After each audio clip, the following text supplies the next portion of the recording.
Hey, it's Jake Mace, the vegan athlete, and it's raining in the desert, which never happens, but it's happened. We're catching this hurricane weather system that's moving through, and so I thought I'd give you guys a sneak peek at how I harness and harvest the water from the heavens when it rains on a day like this.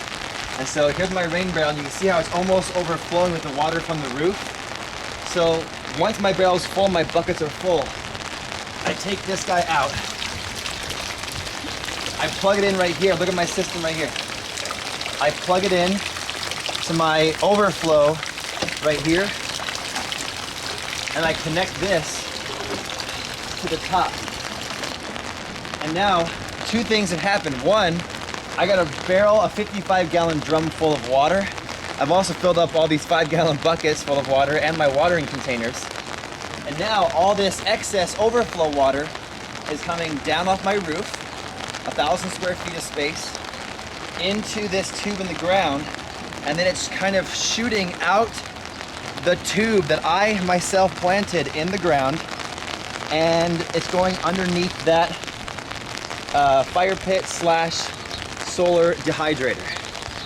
And I'll show you.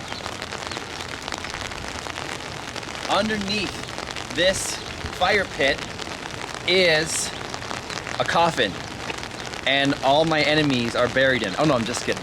It's a water harvesting coffin. And what happens is that it's a big giant coffin-like pit I've dug out of the ground.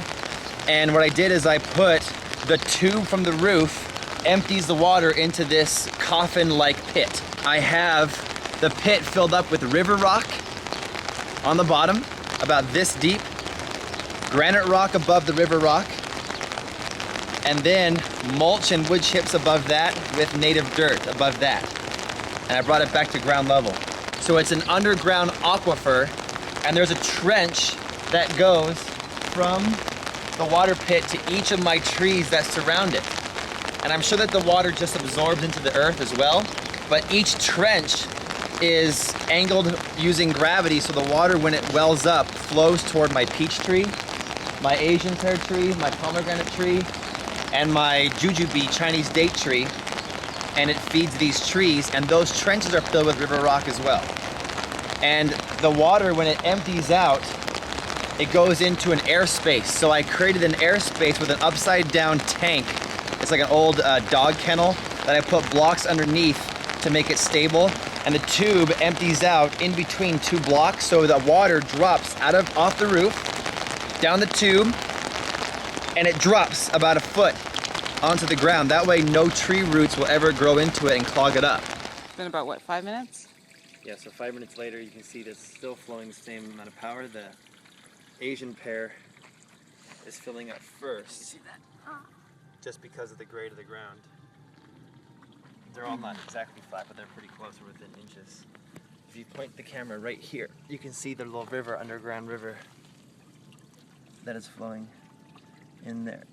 So now when it rains, the rain is going to hit our house, if you film up there by that antenna, and that whole 1/3 of the roof, probably about 1,000 square feet, maybe 800 square feet, is going to flow down into a gutter. See the potted tree right there, the Australian bookleaf tree?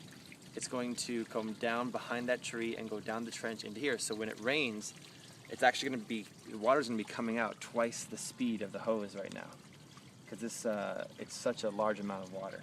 So once this Asian pear fills up all the way, it will backflow into the other trees. We have an Asian pear, the peach, the hackberry, and the pomegranate all being fed off this system. And then we'll put more river rocks in. We'll fill river rocks up to about here.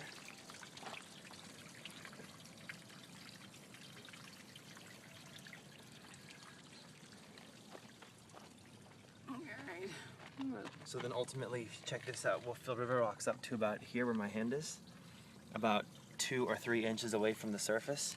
Then we'll put about 2 inches of granite rocks, little tiny granite rocks on top of that, just top 2 or 3 inches.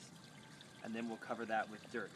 That way the dirt will never get through the granite or the river rocks, so there will always be this underflowing reservoir that will flow hopefully for decades and decades. And these trees will store that water. I think it's like 1,000 square feet of roof space.